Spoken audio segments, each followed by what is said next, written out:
महाभारतं महाभारतं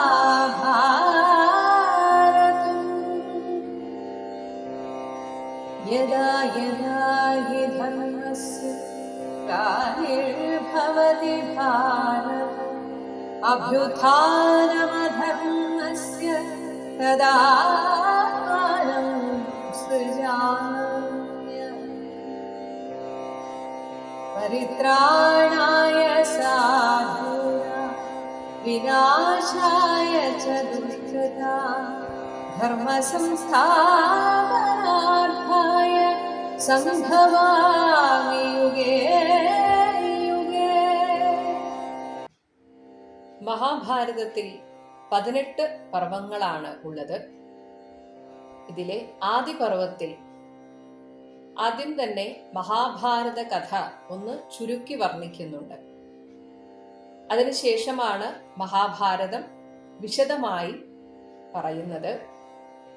ഇതിൽ ജനമേജയൻ നടത്തുന്ന സർപ്പസത്രത്തിലേക്ക് ഒരു ദിവസം സാക്ഷാൽ വേദവ്യാസ ഭഗവാൻ തന്നെ എഴുന്നള്ളുകയാണ്. കഴിഞ്ഞ ഭാഗത്തിൽ പറഞ്ഞു, ഇങ്ങനെയുള്ള സത്രങ്ങൾ നടക്കുന്നതിനിടയിൽ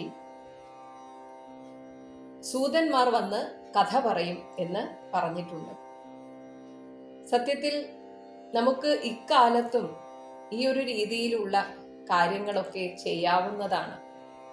അതായത് വളരെ വിശേഷപ്പെട്ട ദിവസങ്ങളിലൊക്കെ ക്ഷേത്രങ്ങളിൽ നല്ല ആളുകൾ കാണും.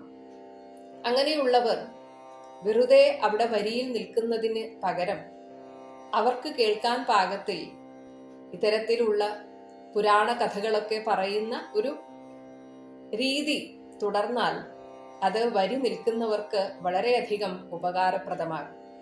അപ്പോൾ ഇതുപോലെയാണ് പണ്ട് കാലത്ത് സത്രങ്ങൾ നടന്നിരുന്നപ്പോൾ സൂതന്മാർ വന്ന് കഥ പറയുന്നത്.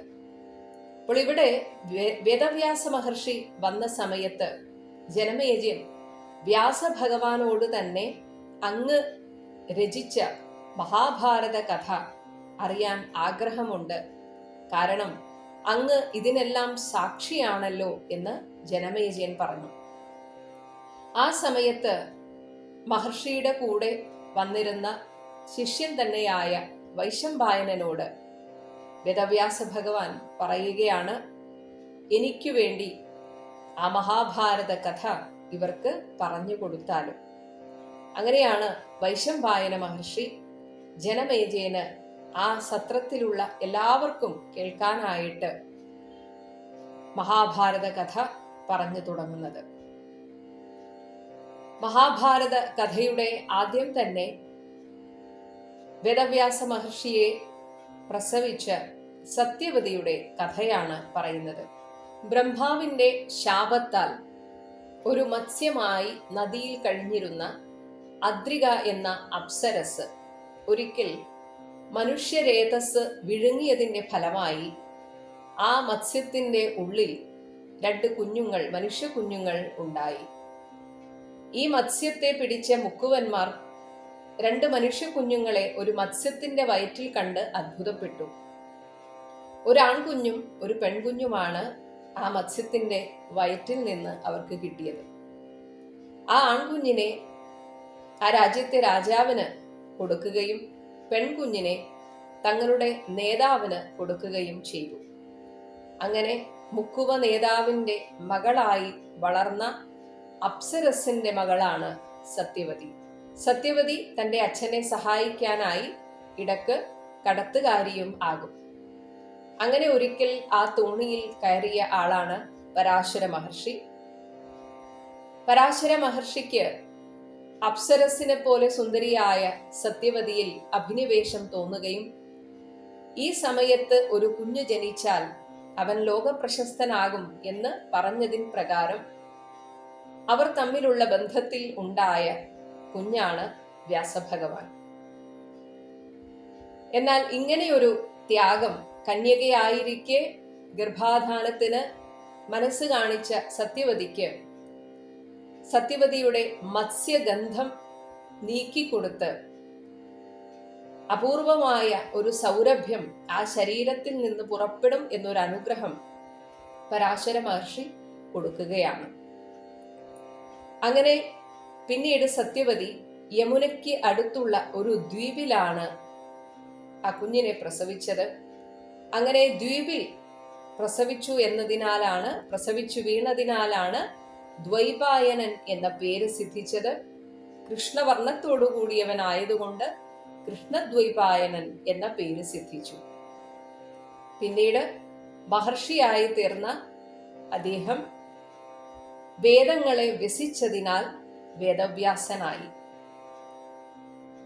അന്ന് അമ്മയിൽ നിന്ന് വേർപെട്ട് പോകുന്ന സമയത്ത് മഹർഷി അമ്മയ്ക്ക് വാക്കുകൊടുത്തിരുന്നു, എന്നെ എപ്പോൾ സ്മരിക്കുന്നുവോ അപ്പോൾ ഞാൻ അമ്മയെ കാണാൻ എത്തുന്നതാണ്. അങ്ങനെ മഹർഷി തപസ്സിനായി പോവുകയാണ് ചെയ്തത്. ഇങ്ങനെ സത്യവതി ചരിതം പറഞ്ഞുകൊണ്ടാണ് മഹാഭാരതത്തിന്റെ യഥാർത്ഥ കഥ ആരംഭിക്കുന്നത്. ഇത് കൂടാതെ ഒരുപാട് ഉപാഖ്യാനങ്ങൾ മഹാഭാരതത്തിലുണ്ട്. പക്ഷെ നമുക്ക് പ്രധാനമായിട്ടുള്ള മഹാഭാരത കഥ കേട്ടുപോകാം എന്നതിനാലാണ് മഹാഭാരതവുമായി ബന്ധപ്പെട്ട കഥകൾ മാത്രം പറയുന്നത്. രാമായണത്തിൽ നമ്മൾ ആദ്യം കേട്ടിരുന്നു, ഭൂമിയിൽ രാക്ഷസന്മാരുടെ ശല്യം വർദ്ധിച്ചപ്പോഴാണ് ഭൂമിദേവി ബ്രഹ്മാവിന്റെ അടുക്കൽ പോയി സങ്കടം പറയുന്നതും അങ്ങനെ ഭഗവാൻ ഭൂമിയിൽ അവതരിക്കുന്നു. ഒപ്പം ദേവന്മാരൊക്കെ കവികളായി ഭൂമിയിൽ അവതരിച്ചു. ഇതേപോലെ തന്നെ കൃതയുഗത്തിലൊക്കെ ഉണ്ടായിരുന്ന പല അസുരന്മാരും രാജാക്കന്മാരായിട്ട് ദ്വാപര യുഗത്തിൽ വന്നു ജനിച്ചു. അങ്ങനെ ജനിച്ച സമയത്ത് അവരുടെ ഭാരം കാരണം ഭൂമിദേവി വല്ലാതെ ദുഃഖിച്ച സമയത്ത് വീണ്ടും ബ്രഹ്മാവിന്റെ അടുക്കൽ പോയി സങ്കടം പറയുകയും ഈ രാജാക്കന്മാരെയൊക്കെ നിഗ്രഹിക്കാനായിട്ട് സാക്ഷാൽ വാസുദേവൻ തന്നെ ഭൂമിയിൽ വന്ന് പിറക്കേണം എന്ന് ഭൂമിദേവി പ്രാർത്ഥിച്ചതിന്റെ അടിസ്ഥാനത്തിലാണ് സാക്ഷാൽ നാരായണൻ ഭഗവാൻ കൃഷ്ണനായി ദ്വാപര യുഗത്തിൽ അവതരിക്കുന്നത്. അങ്ങനെ ത്രേതായുഗത്തിൽ രാമായണത്തിൽ സംഭവിച്ചതുപോലെ തന്നെ ഭഗവാനെ സഹായിക്കാൻ എന്ന വണ്ണം ദേവന്മാരൊക്കെ പല രാജാക്കന്മാരായിട്ടും പാണ്ഡവരായിട്ടും ഒക്കെ ജന്മമെടുത്തു. ഇങ്ങനെ അസുരന്മാരും ദേവന്മാരും മനുഷ്യരായി ജന്മമെടുത്ത ഒരു യുഗമായിരുന്നു ദ്വാപര യുഗം. ഇതിൽ പേര് കേട്ട ചില അസുരന്മാർ, അതായത് ഏതൊക്കെ അസുരന്മാരാണ് ഏതൊക്കെ രാജാക്കന്മാരായിട്ട് ജനിച്ചത് എന്ന് പറയുന്നു. വിപ്രജിത്തി എന്ന അസുരനാണത്രേ ജരാസന്ധനായിട്ട് ജനിച്ചത്. അതുപോലെ ഹിരണ്യകശിപു, രാവണനായി ജനിച്ച ഹിരണ്യകശിപു തന്നെയാണ് ശിശുപാലനായിട്ട് ദ്വാപര യുഗത്തിൽ ജനിച്ചത്. കാലനേമിയാണ് കംസനായി ജനിച്ചത്. അതുപോലെ പ്രഹ്ലാദന്റെ സഹോദരനായ സംഹ്ലാദനാണ് ശല്യരായിട്ട് ജനിച്ചത്. ഈ ശല്യർ ശരിക്കും പാണ്ഡവരുടെ അമ്മമാരിൽ ഒരാളായ മാദ്രിയുടെ സഹോദരനാണ്. പക്ഷെ പിന്നീട് ശല്യർ കൗരവപക്ഷത്ത് ചേരുകയാണ് ചെയ്തത്. ഗന്ധർവ രാജാവാണ് ദേവകനായി ജനിച്ചത്. ഈ ദേവകന്റെ മകളാണ് ദേവകി, ഭഗവാന്റെ മാതാവായ ദേവകി. ഇനി ദേവന്മാരുടെ ആ വംശം ആരൊക്കെയാണ്, ഏതൊക്കെ ആളുകളായിട്ട് ജനിച്ചത് എന്ന് പറയുന്നു. ദേവഗുരുവായ ബൃഹസ്പതി തന്നെയാണ് ദ്രോണരായി ജനിച്ചത്. അതേസമയം ദ്രോണരുടെ മകനായ അശ്വത്ഥാമാവ് മഹാദേവ അന്തകന്മാരും കാമക്രോധാദികളും ചേർന്ന ഒരു ഭീതിതമായ ജന്മമായിരുന്നു. അശ്വത്ഥാമാവാണ് പാണ്ഡവ വംശത്തിന്റെ അവസാനത്തെ ആ കുറ്റിയും അറ്റുപോകണം എന്ന രീതിയിൽ ബ്രഹ്മാസ്ത്രമൊക്കെ അയച്ചത്. ഇനി മഹാഭാരതത്തിലെ പ്രധാന കഥാപാത്രമായ ഭീഷ്മർ അഷ്ടവസുക്കളിൽ ഒരാളായിരുന്നു. രുദ്രാംശമാണ് കൃപാചാര്യർ. മഹാഭാഗവതത്തിൽ മരുത്തുക്കളുടെ കഥ പഠിച്ചിട്ടുണ്ട്. ഇതിൽ മരുത്തുക്കളിൽ ഒരാളായ അരിമർദ്ദനാണ് ഭഗവാന്റെ കൂടെ എന്നുമുണ്ടായിരുന്ന സാത്യകിയായി ജനിച്ചത്. ഇതേപോലെ തന്നെ മരുദ്ഗണാംശം ആയിരുന്നു. അങ്ങനെ ആയിരുന്ന ദേവന്മാരാണ് ദ്രുപദ രാജാവായിട്ടും വിരാട രാജാവായിട്ടും ജനിച്ചത്. അപ്പോൾ ഇന്ദ്രന്റെ അംശമാണ് അർജുനൻ. മഹാഭാരതം കേട്ടിട്ടുള്ളവർക്ക് അറിയാം, അർജുനനുമായിട്ട് ബാന്ധവം വെച്ച രാജാക്കന്മാരായിരുന്നു ഈ ദ്രുപദനും വിരാട രാജാവും. കാരണം ഇന്ദ്രന്റെ സഹോദര തുല്യരാണ് ഈ മരുത്തുക്കൾ.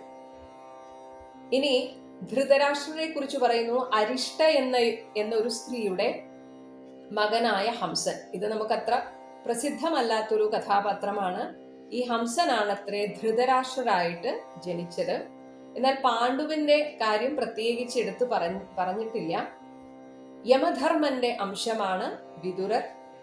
കലിയുടെ അംശമാണ് ദുര്യോധനൻ. ഇതുപോലെ ഈ ത്രേതായുഗത്തിൽ പുലസ്ത്യന്റെ മക്കളായി ജനിച്ച രാക്ഷസന്മാരാണ് ഈ ദ്വാപര യുഗത്തിൽ കൗരവരായി ജനിച്ചത്. ഇനി പാണ്ഡവരുടെ കാര്യം പറയുകയാണെങ്കിൽ സാക്ഷാൽ ധർമ്മദേവന്റെ അംശമാണ് യുധിഷ്ഠിരൻ. വായുദേവന്റെ അംശം ഭീമൻ. ദേവേന്ദ്രന്റെ അംശമാണ് അർജുനൻ. അശ്വിനി ദേവന്മാരാണ് നകുല സഹദേവന്മാരായിട്ട് ജനിച്ചത്. ഇനി അർജുനന്റെ മകനായ വീരപരാക്രമിയായ അഭിമന്യു ചന്ദ്രന്റെ മകനായ വർച്ചസ്സാണ്. അപ്പോൾ ഈ പാർലമെന്റ് വിളിച്ചുകൂട്ടി പ്രമേയം പാസാക്കുന്നത് പോലെ ഭൂമിദേവിയുടെ അഭ്യർത്ഥന പ്രകാരം സാക്ഷാൽ നാരായണൻ കൃഷ്ണനായി അവതരിക്കാം എന്ന ഒരു കാര്യം അവിടെ തീരുമാനിക്കപ്പെട്ടു. അതിന്റെ കൂടെ ദേവന്മാരൊക്കെ തന്നെ ഭഗവാന്റെ സഹായത്തിനായിട്ട് ഭൂമിയിലേക്ക് പിറക്കണം എന്നൊരു കാര്യവും അവിടെ നിർദ്ദേശിക്കപ്പെട്ടപ്പോൾ ആരൊക്കെ ഏതൊക്കെ രൂപത്തിൽ വരണം എന്നതിനെ കുറിച്ച് പറഞ്ഞപ്പോൾ അർജുനന്റെ മകനായിട്ട് ജനിക്കാൻ ചന്ദ്രന്റെ മകനായ വർച്ചസ്സിനെ വിട്ടുകൊടുക്കണം എന്ന് പറഞ്ഞപ്പോൾ ചന്ദ്രൻ പറഞ്ഞു അത്രേ, എൻ്റെ മകൻ എനിക്ക് അത്രയും പ്രിയപ്പെട്ടവനാണ്. അതുകൊണ്ട് എൻ്റെ മകനെ ഒരുപാട് കാലമൊന്നും പിരിഞ്ഞിരിക്കാൻ എനിക്ക് സാധിക്കില്ല. അതുകൊണ്ട് ഞാനൊരു കാര്യം നിർദ്ദേശിക്കാം. അത് സമ്മതമാണെങ്കിൽ എൻ്റെ മകനെ വിട്ടു നൽകാം. അങ്ങനെ ചന്ദ്രൻ പറഞ്ഞു അത്രേ, എൻ്റെ മകൻ 16 വർഷക്കാലം മാത്രമേ ഭൂമിയിൽ ഇരിക്കാവുള്ളൂ. ആ 16 വയസ്സ് തികയുന്ന ആ സമയത്തായിരിക്കണം ഈ യുദ്ധം നടക്കേണ്ടത്. ആ യുദ്ധമുഖത്ത് ചക്രവ്യൂഹത്തിൽ പെടുന്ന എൻ്റെ മകൻ അങ്ങനെ ആ യുദ്ധത്തിൽ കൊല്ലപ്പെടുകയും അന്ന് ആ യാമം തീരുന്ന സമയത്ത് എൻ്റെ മകൻ എൻ്റെ അടുത്തേക്ക് തിരിച്ചു വരികയും ചെയ്യണം എന്ന ചന്ദ്രന്റെ നിർദ്ദേശം എല്ലാവരും ശ്രദ്ധിച്ചു. അങ്ങനെയാണ് അർജുനന്റെ മകനായിട്ട് അഭിമന്യുവായിട്ട് ചന്ദ്രന്റെ മകൻ വർച്ചസ് ജനിച്ചത്. അങ്ങനെ 16 വയസ്സ് മാത്രം പ്രായമുള്ളപ്പോഴാണ് അഭിമന്യു ആ ഭാരത യുദ്ധത്തിൽ കൊല്ലപ്പെടുന്നത്. ഇനി ദ്രൗപദിയുടെ സഹോദരനായി പിറന്ന ധൃഷ്ടദ്യുമ്നൻ സാക്ഷാൽ അഗ്നിയുടെ അംശമാണ്. അതേസമയം സ്ത്രീയായി ജനിച്ച് പിന്നീട് പുരുഷനായി മാറിയ ശിഖണ്ഡി ഒരു രാക്ഷസന്റെ ജന്മമാണെന്നാണ് പറയുന്നത്. ദ്രൗപദി സാക്ഷാൽ ശചീദേവിയുടെ, അതായത് ഇന്ദ്രപത്നിയായ ശചീദേവിയുടെ അംശമാണ്. ഇനി ഈ പാഞ്ചാലിക്ക് പാണ്ഡവരിൽ ജനിച്ച 5 മക്കൾ വിശ്വേദേവന്മാരുടെ അംശങ്ങളാണത്രേ. അടുത്തതായിട്ട് പറയുന്നത് കുന്തി ദേവിയുടെ കഥയാണ്. വസുദേവരുടെ, അതായത് ഭഗവാൻ കൃഷ്ണന്റെ അച്ഛനായ വസുദേവരുടെ സഹോദരിയാണ് ശരിക്കും പൃഥ. ഈ ശൂരസേനൻ, വസുദേവരുടെയും പൃഥയുടെയും അച്ഛനായ ശൂരസേനൻ പണ്ട് തന്റെ ബന്ധുവായ കുന്തിഭോജന് ഒരു വാക്കു കൊടുത്തിരുന്നു. എനിക്ക് ആദ്യം ജനിക്കുന്നത് ഒരു മകളാണെങ്കിൽ കുഞ്ഞുങ്ങൾ ഇല്ലാതിരിക്കുന്ന അങ്ങേക്ക് ഞാൻ എൻ്റെ മകളെ ദാനമായി തരുന്നതാണ് എന്നൊരു വാക്കു കൊടുത്തിരുന്നു. അങ്ങനെ ശൂരസേനന് ആദ്യമായി ജനിച്ച പൃഥ എന്ന ആ കന്യകയെ, കുഞ്ഞിനെ കുന്തിഭോജന് കൊടുക്കുകയാണ് ചെയ്തത്. അങ്ങനെ കുന്തിഭോജന്റെ മകളായതുകൊണ്ടാണ് കുന്തി എന്ന് പിന്നീട് ദേവി അറിയപ്പെട്ടത്. അവിടെ ആ കൊട്ടാരത്തിൽ വളരെ സന്തോഷത്തോടെ ജീവിച്ച് വന്ന കുന്തി ദേവി ബ്രാഹ്മണരെ പൂജിക്കുന്നതിൽ തൽപരയായിരുന്നു. അങ്ങനെ ഒരിക്കൽ ദുർവാസാവ് മഹർഷി അവിടെ വന്നപ്പോൾ മഹർഷിക്ക് സ്വന്തം കൈകൊണ്ട് ഭക്ഷണം പാകം ചെയ്തു കൊടുക്കുകയും അങ്ങനെ മഹർഷിയെ സന്തോഷിപ്പിക്കുകയും ചെയ്തതിന്റെ ഫലമായിട്ട് മഹർഷി ഒരു ആഭിചാര മന്ത്രം കുന്തി ദേവിക്ക് ഉപദേശിച്ചു കൊടുക്കുകയാണ്. ഈ മന്ത്രം ജപിച്ച് ഏതൊരു ദേവനെ ആവാഹിക്കുന്നുവോ അവരിൽ നിനക്കൊരു കുഞ്ഞുണ്ടാകും എന്നായിരുന്നു ആ മന്ത്രം ഉപദേശിച്ചപ്പോൾ ദുർവാസാവ് മഹർഷി പറഞ്ഞത്. ചെറുപ്പത്തിന്റെ ബാലിശമായ ആ ബുദ്ധിയിൽ കുന്തി ദേവി ഒരു ദിവസം കത്തിജ്വലിച്ചു നിൽക്കുന്ന സൂര്യദേവനെ കണ്ടിട്ട് ഈ മന്ത്രം പ്രയോഗിച്ചപ്പോൾ ഉടനെ തന്നെ സൂര്യൻ ഒരു മനുഷ്യരൂപത്തിൽ ദേവിയുടെ അടുത്തെത്തി. അങ്ങനെ ദുർവാസാവ് മഹർഷി പറഞ്ഞതുപോലെ തന്നെ കുന്തി ദേവി സൂര്യനിൽ നിന്ന് ഗർഭിണിയായി. എന്നാൽ കന്യകയായ താൻ എങ്ങനെ ഒരു കുഞ്ഞിനെ പ്രസവിക്കും എന്നതിനാൽ ഒരു ദാസിയുടെ സഹായത്താൽ വളരെ രഹസ്യമായി ആ കുഞ്ഞിനെ പ്രസവിച്ച് ഒരു പേടകത്തിലാക്കി നദിയിൽ ഒഴുക്കുകയാണ് ചെയ്തത്. ഇങ്ങനെ ജനിച്ച മകനാണ് കർണൻ. ജനിച്ചപ്പോൾ തന്നെ കവചകുണ്ടലങ്ങളോടുകൂടിയാണ് കർണൻ ജനിച്ചത്. കാരണം മുൻപ് നരനാരായണന്മാരായിരുന്ന കൃഷ്ണാർജുനന്മാർ അവർ വധിച്ച സഹസ്രകവചൻ എന്ന ഒരു അസുരനായിരുന്നു ഈ കർണനായി ജനിച്ചത്.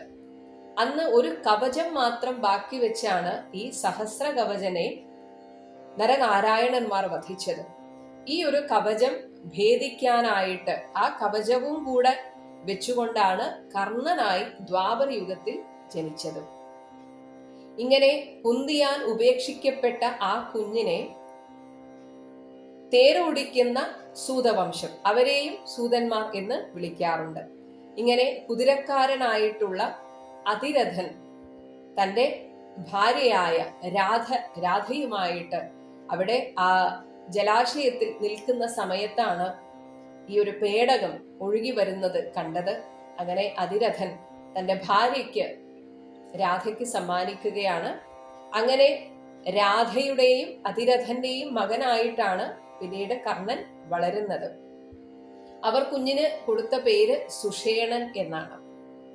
ഇങ്ങനെയാണ് കർണന്റെ ജനനകഥ പറയുന്നത്. മഹാഭാരത